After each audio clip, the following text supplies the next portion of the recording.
Hi കൂട്ടുകാരെ, പുതിയ വീഡിയോയിലേക്ക് സ്വാഗതം. എല്ലാവർക്കും സുഖമല്ലേ?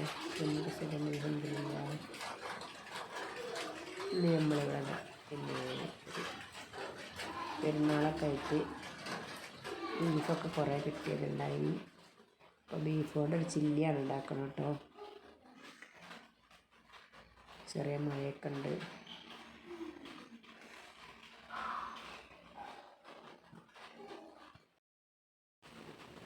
ചക്കക്കുരൊക്കെ നല്ല കൊല്ലി കുറുങ്ങുമല്ലോ.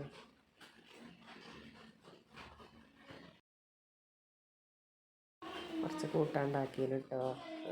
നടലാടാക്കെ ചെറുതാക്കി വെച്ചതാ. അപ്പം ചില്ലി എങ്ങനെ ഉണ്ടാക്കാൻ നോക്കാം. ഞാൻ എന്തൊക്കെ ചെറുതാക്കി കുറച്ച് കഷ്ണം നീളത്തിലും അരിഞ്ഞിന് കുറച്ച് ചെറിയതാക്കി മുറിച്ചെടുത്തു കേട്ടോ. മുറിച്ചെടുത്ത് നല്ല കെഗീന്.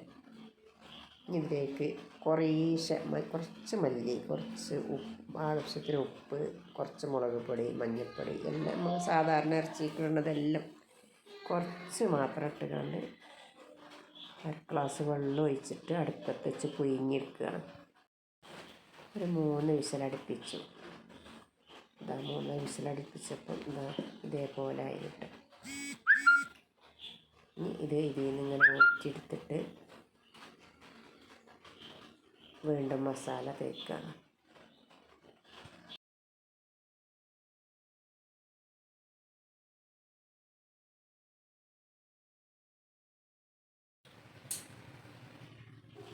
മസാലയ്ക്ക് ഞാൻ കുറച്ച് ചുവന്ന മുളക് ചെറുതായി പൊടിച്ചിട്ട് ചെറിയ കഷ്ണം ഇഞ്ചിയും ചെറുള്ളിയും വെളുത്തുള്ളി ഇത് നന്നായി കരിവേപ്പിൻ്റെയും കൂട്ടി അരച്ചെടുക്കുക. ഇതേപോലെ അരച്ചെടുക്കുക കേട്ടോ.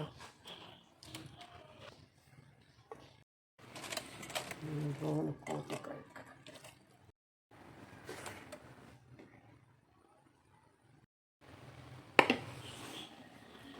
ഈ മുളകാണ് ഇതിലേക്ക് രസം കേട്ടോ. ഈ മുളക് ഞാൻ ഇങ്ങനെ പൊടിച്ചെടുത്തതാണ് ഇതിനായിട്ട്.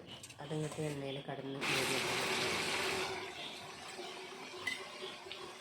എല്ലാ മസാല ഇട്ടിട്ട് വെച്ച് കുറച്ച് നേരം വെച്ച് പൊരിച്ചെടുക്കാം കേട്ടോ. വെളിച്ചെണ്ണയിലാണ് പൊരിച്ചെടുക്കുന്നത്. നല്ല രസമായിട്ട് അതൊക്കെ നല്ല ഇഷ്ടമായി.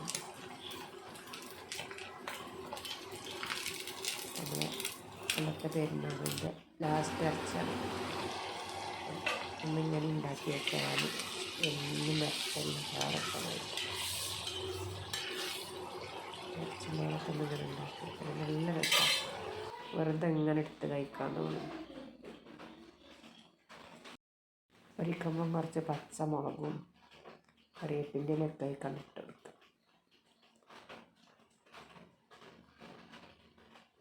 ഞാനിത് കുറച്ച് നീളത്തിലും കുറച്ച് ചെറുതിന് ആ നീളത്തിലുള്ളതൊക്കെ ഒക്കെ ചെറുതായിട്ടോ വന്നപ്പം കുറച്ചും കൂടി വലുതാക്കി മുറിച്ചത് ചെറുതായി. അതുകൊണ്ട് ഇപ്പം എല്ലാം ഒരേപോലെ ആയി.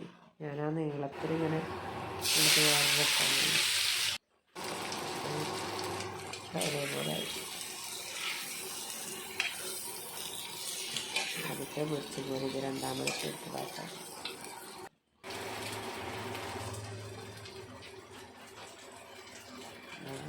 ആദ്യം പൊരിച്ചതാണത്. രണ്ടാമത്തെ അടുപ്പത്താണ്. അപ്പോൾ ചോറ് തിന്നാൻ സമയമായി. അപ്പം നിന്ന് പെട്ടത് ഇങ്ങനെ ഇരുന്നിട്ട്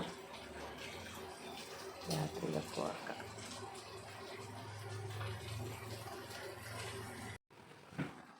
നല്ല ടേസ്റ്റ് കേട്ടോ. കൂടുതൽ വെളിച്ചെണ്ണ മധുരം വേണ്ട. വെളിച്ചെണ്ണയിൽ തന്നെ പൊരിക്കണം. അപ്പോഴല്ലേ ടേസ്റ്റ് കിട്ടുള്ളൂ.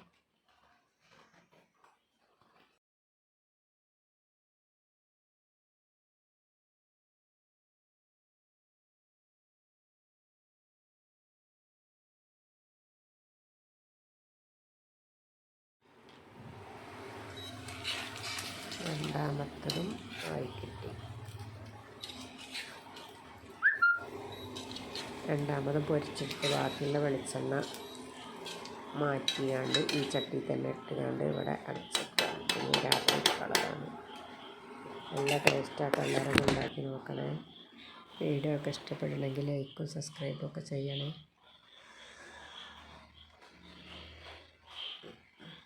ഇത് ഈ രാത്രികൾക്കാണ്. ഇപ്പം ബീഫ് ബാക്കിയുള്ളവരൊക്കെ ഒന്നിങ്ങനെ ഉണ്ടാക്കി വയ്ക്കും. നല്ല ടേസ്റ്റ് ഉണ്ട്. അപ്പം നമ്മൾ ചോറ് വെച്ചിട്ട്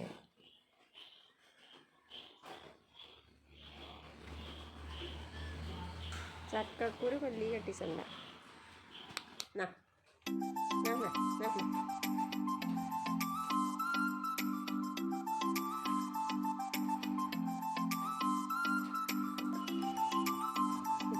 തിന്നണേ